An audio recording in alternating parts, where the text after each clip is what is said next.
नमस्कार बंधुरा सिम्पली किचेने सबाइके स्वागत जानिए आजकेर आबार एकटी नतून भिडियो निये हाजिर हये गेलाम। आजकेर तैरी करब टैंगरा माछेर तेल झाल। प्रथमे आमि टैंगरा माछगुलोके निये एकटु नुन एकटु हलुद गुঁড়ो और एकटु सर्षेर तेल दिए माछटाके मैरिनेट करे रेखे देब किछुक्षणेर जन्य। मैरिनेट करे रेखे दिले माछटार मध्य मशलाटा ढुकबे, खेते भालो लागे। एरपरे आमि एकटा मशला तैरी करब। तार जन्य दिलाम जिरा, शुकनो मरिच और रसुन।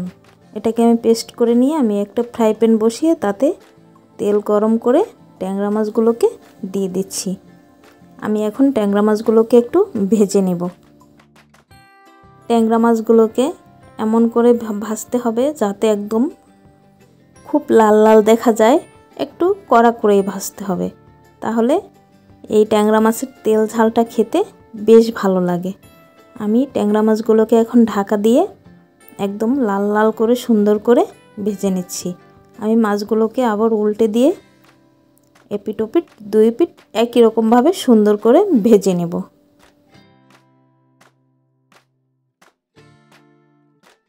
আমি সব মাছগুলি একই রকম করে ভেজে নিয়েছি। এখন ওই মাছ ভাজা তেলের মধ্যে আমি কালো জিরে আর দিলাম লবঙ্গ আর দিলাম দুইটা সাদা এলাচ। এবারে দিলাম 1 টেবিল চামচ পেঁয়াজ বাটা আর 1 টেবিল চামচের মতো আদা রসুন বাটা। এখন আমি এই মশলাটাকে একটু ভেজে নিচ্ছি। ভেজে নিয়ে এখন আমি এর মধ্যে দিয়ে দিলাম 1 টেবিল চামচ হলুদ গুঁড়া। আবারও আমি মশলাটাকে একটু সুন্দর করে ভেজে নিচ্ছি।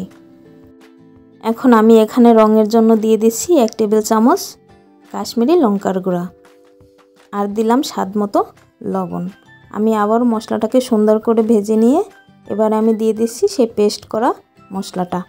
এখন খুব সুন্দর করে ভেজে নিতে হবে। এখন দিয়ে দিলাম অল্প একটু পানি, অল্প একটু করে পানি দিয়ে আমি কিছুক্ষণের জন্য বারবার এভাবে কষিয়ে নেব। মশলাটা যত সময় ধরে কষানো হবে ট্যাংরা মাছের তেল ঝালটা খেতেও ততই মজা। দেখতেই পাচ্ছেন কালারটা কত সুন্দর আসছে। আর এই কালারটা আসার জন্য আমি কাশ্মীরি লঙ্কার গুঁড়া ব্যবহার করেছি।